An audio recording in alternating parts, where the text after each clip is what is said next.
Hello and welcome to Stefan's podcast for the 19th of May 2022. How are you doing? Hope you're having a fantastic day wherever you are out there in the big wide world. Oh, we've had a lot going on this week. There's been a load of news going on and a lot of stuff going on with me. I'm back at judo, which is nice after being injured for about 6 months now. I broke my foot, so that was boring. Had to sit with a strap on with that for those weeks, and have to say, glad that's over and done with now. But instantly, 3 weeks back in, I've only done 3 sessions of judo, and I've done something to my little toe. But I'm going to go tonight and hopefully not do any more damage to that, because I tell you what, if I get injured again, I'm going to be so mad. I really am. I've been watching loads of judo videos recently, just to see what's going on with that, and I always wondered when I first started it, because I've only been doing it for about 6 months or so. I always wondered, why don't they allow leg grabs in it? I mean, it seems such a silly thing. And literally, I watched a video on it. It's just because it looked too much like wrestling when the Olympics was on. That's just ridiculous. Why take something out of a whole martial art? I mean, in some of the curriculums, apparently it's still taught, and when you're not competing, a couple of schools do it. Apparently, we're going to be doing some in a couple of weeks in my one, which would be nice, because I think the whole point of this is to learn a martial art. That's the huge difference between like sport judo, martial arts judo, and I was watching a video on how over the years martial arts just get diluted a little bit, and they just get a little bit worse, and it's a shame. It's a shame. I really think it is. I thought it'd just be a little bit better. I mean, I'm enjoying it, loving it. It's got me super into watching martial art videos. I just find myself now watching all these judo videos, and I'm just like, how does he do this? Just does these crazy flips midair. I somehow saw one video where someone just managed to reverse a throw like midair. I was like, oh, that guy's a lot better than me. A lot better than me. That is for sure. But yeah, I'm enjoying it. Really like it. If you've not done anything like it, I recommend giving it a go. I before doing it, I even tried a couple ones. I tried kickboxing once. That was okay. And then I realised I've got absolutely no coordination whatsoever. And I also tried Brazilian Jiu-Jitsu, but I actually kind of wanted to carry both of those on before going to judo, but I only had sort of two nights a week that I could spare to it, and the club that was doing it, they did both kickboxing and jiu-jitsu, and I said to them, yeah, I'd like to do both. And then they were like, okay, that's like £100 for the month. And I was like, yeah, it's a little bit too much just for 2 bits of exercise. And then he was also like, oh, and by the way, if you're going to do jiu-jitsu, you need to go 2 times a week, and otherwise you're just not going to learn anything. And I was like, you know what, forget it. I'll go and do something else. And then COVID hit, that ended all that completely dead. And then started doing judo. And wow, I was saying, judo, really enjoyed it. I actually say that I tried jiu-jitsu a couple of times. Went to 2 different classes, and I kind of preferred the atmosphere in judo. Really do. Maybe some people you just get on with, some people you don't. And I was just like, yeah, I like this one. I really do. Might do jiu-jitsu a little bit more once I get better at judo, because I think we do so much like Newaza now that we do a lot of it. So it would be handy to go to a couple of classes, but I have to say, the cost for jiu-jitsu versus judo, way more, and it's essentially the exact same thing. So, someone explained that to me. I can't get it. It's exactly the same, pretty much the same sport. You have the same, I'd say, level of teachers that I've found, but way more expensive. Someone's marketing is very good in jiu-jitsu. But there we go.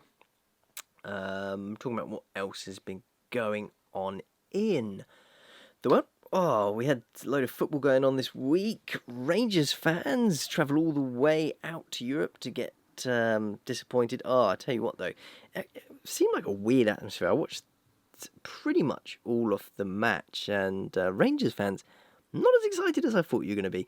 I noticed even a couple of times the players were trying to G up the fans. I was like, oh, this is weird. I thought you guys would be excited that you're in a final. Apparently not. I tell you what though, Gareth Southgate, if you're watching or listening to the football, could you just go out to the Europa League and look how they take penalties? 9 out of 10 scored. Can you imagine if England had that success rate? be fantastic. Even scoring 4 out of 5 penalties would be good for us. Yeah. If you could just get on that, that'd be fantastic because we really suck at penalties. And I did notice that the only one that missed was a Welsh person. I thought, wow, the closer you get to England, obviously the worse you get at penalties. And obviously that guy's just a little bit too close. A little bit too close to the wrong side of England. Watched all that final. I thought that was an okay game. Way better than the Chelsea-Liverpool one. I always think finals are just boring. And if you're going to watch a football match, actually, just avoid them. Really just avoid them. I mean, I've not watched loads of football this year, but I did watch a really good Arsenal game where it was like, I think it's Arsenal-Man City. Great match. Really enjoyed that one. Not an Arsenal fan or a Man City fan, but enjoyed it. Way better than these ones. I think maybe it's just because there's so few goals in finals because everyone's like trying their best to defend, and I feel like everyone's got so much pressure on them. They don't take any chances or do anything, and you just end up like this, 1-1, or as the Liverpool-Chelsea game, 122 minutes, not a single goal. Lame. Tell you what, I honestly think bring back golden goal in the last 90 minutes. Just make it a bit more exciting, because I hate this. I really do. No, don't get me wrong, penalties are fun to watch, but just get bored. No goals. Come on, score something. Put a bit more pressure on the players as well, and just watch some of them melt into nothings. Really is. So we got some financial stuff going on. Well, not really, but a bit of fun. Lottery winners scooped up 184 million. Now, I saw this story last week, and I remember thinking, great, that's some good cheddar you got there. Do not declare, do not say who you are, because if you do, you're going to have so many people just hunting after you, asking you for money. That guy you knew at school going, hey man, remember me at school? We used to play football together. Yeah, can I borrow a cool 100 grand? I mean, I know you got it. And every time you go out to dinner with your friends, well, he can pay for that. You definitely got to pay for that. You just won 184 million. I mean, every person that you went to see after this would be like, didn't you win 184 million? And then just slowly slide you the check, and your eyes would just go, ugh. You're that kind of person. Yeah, I did win, but you can pay for this. What was even worse was the couple that announced it. I even saw them say, like, we've got big plans. We're going to go travelling with our friends. We're going to go on lots of experience. And I thought, oh man, every single one of those is going to be expecting you to pay for it. Ugh, no. So far, they've got a list here of all the richest couple of people who won these millions over the years. So 184 was the top one. Below that, you had 170 million, for some reason declared. 170 million didn't declare. Good idea. 161 million did declare who they are. 148 million declared for some reason, and then below that, 123, 122 didn't declare. I tell you this now, no way in hell I'm declaring. I'm keeping that money quiet, and I don't even think I would spend that much of it. I think I'd go and buy myself a nice house. I'd go do some travelling, and then I don't know, maybe invest some bit. I'd be super boring if I ever won 184 million. Actually, saying that, I might go and buy myself a boat on the Thames. That would be it. Fast cars, I'm really not into them, because every time I see these videos of people with like 100 grand cars, 200 grand cars, £1 million cars, you then hear the story of someone crashes into them and just writes the car off, and that's that done. Or even if you do something stupid like take your wing mirror off, and a normal car to fix a wing mirror, not that much. Now it's like, you did your wing mirror, you can only get it fixed from Lamborghini, and that will be, let me just calculate that for you, sir. Oh yes, 10 grand. And from what I see, the service isn't there. If I got a car and the place that I buy it from looks after you, then I'd be like, okay, yeah, I can kind of see this, but no, I'll just go and buy myself and not that fancy of a car. I don't know. What would you buy? 184 million. What would you do? Buy myself a house and just do a bit of travelling for a year. But I don't think I could give up working or doing something. I'd just be bored. I need something to do every day. Otherwise, I'd slowly just go insane.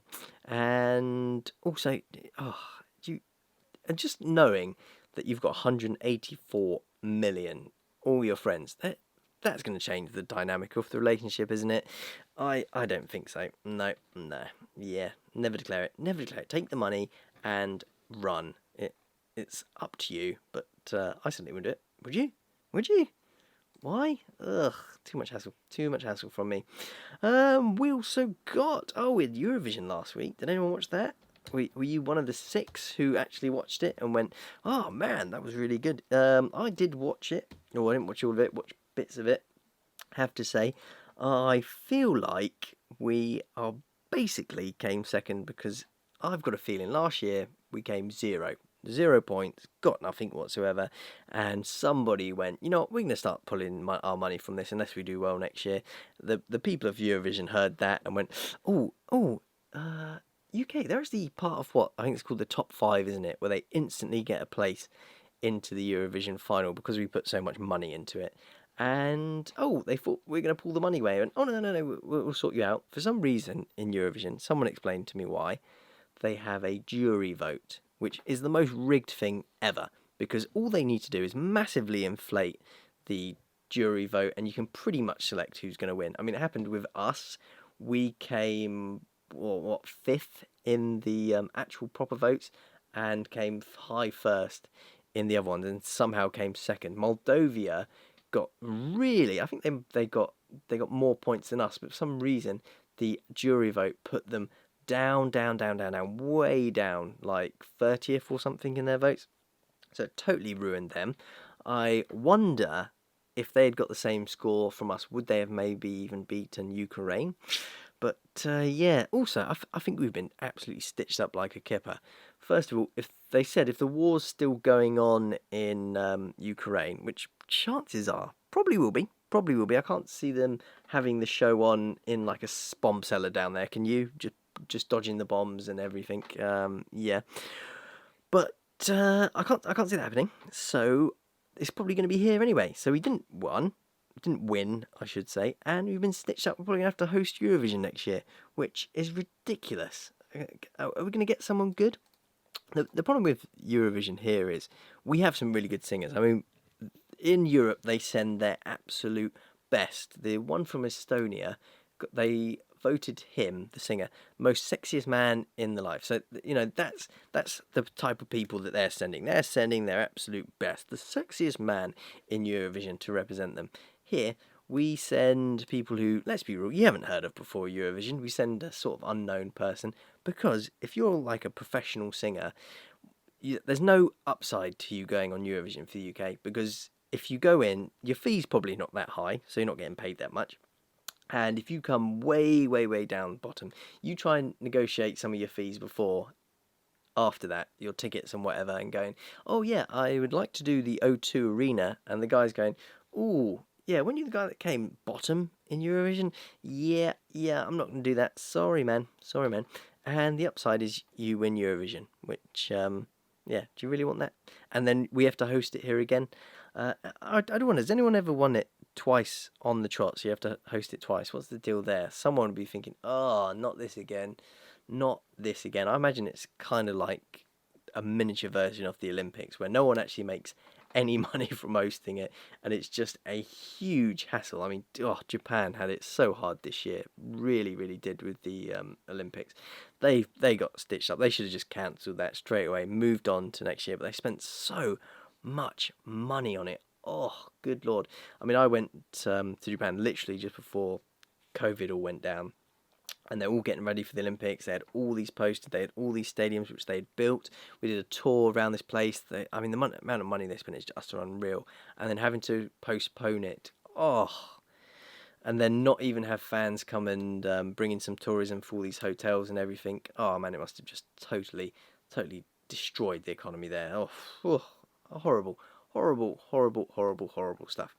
We've got some other stuff going on in the news. We certainly do. So we've got the whole NATO thing going at the moment. You've got some of the Nordic countries trying to join into that. I think it was either Sweden and Norway or Sweden and Finland trying to join into it.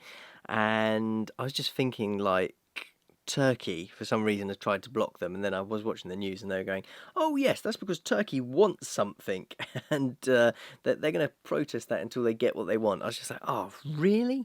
We've got all this stuff going on and Turkey needs to get paid for something. I was thinking that straight away. I was like, oh, Turkey obviously wants something from someone, And here we go. Apparently they do. Apparently they do. They want, who knows what they want, but they're probably going to get it, which is ridiculous. I did hear, which was hilarious on the news, someone saying, there is an option that NATO could just kick Turkey out. And I was like, man, that would be fantastic. Turkey's after like 100 grand to let them join or something stupid so they don't block them in. And they've gone, actually, no, you know what, Turkey, we're going to kick you out. we don't need you. I was a bit surprised Turkey was in it, to be honest, but there we go, Turkey for you. Oh, but you came here for all the world news, which I know absolutely nothing about, and probably you never will understand it. It's way over my head, all these political moves, but it's just interesting for someone like me to watch all this stuff and see what's going on. Everyone at war, I just think, why? And it's all these businesses and people's lives that just ruin it. It's just pointless. What is the point of it? I will say though that the news is a little bit funny when they come up with it, with Russia going, Russia's so bad, invading all these countries, and it's like, really? UK did that for quite a few years. We're quite good at that. America have invaded a few countries in their time as well. You look at pretty much any country across the world, at some point they've invaded someone when they weren't meant to, were they? Let's look at Rome, Italy, yeah, they invaded a few. All the Nordic countries, yeah, they were Vikings at one point, but Russia, now they're doing it. They're evil. I mean, not like any other country did that before. No. But there we go. I have to say, not a fan of what they do. You see these houses on the news that have just been absolutely demolished, all these places, and just think, this is just pointless. It really is stupid. So now it's time to go into what I like to call browsing Reddit for things to talk about, because I've run out of things. But I've just found this cool Reddit, Explain Like I'm 5, and people just put like random problems on there and questions like what's wrong with this. One of the questions is why do airlines' mics sound so bad? And they do, because they always sound like this. Ladies and gentlemen, we need to fly away. We're going to do this. I'm going to be your cabin crew. Cabin crew gonna. And how the cabin crew understand what they're saying? Because I can never understand what they're saying. I mean, they could be telling me the plane's going down, and I'll be thinking, yeah, great. Only a couple more hours left to fly. We must nearly be there, as the plane's hurtling towards our death. Everyone going to evacuate the plane. Evacuation's on. I love that film. That's great. That really is. I don't get it. I mean, I don't know if you've done this. It's not just in the plane that the microphones just sound absolutely terrible.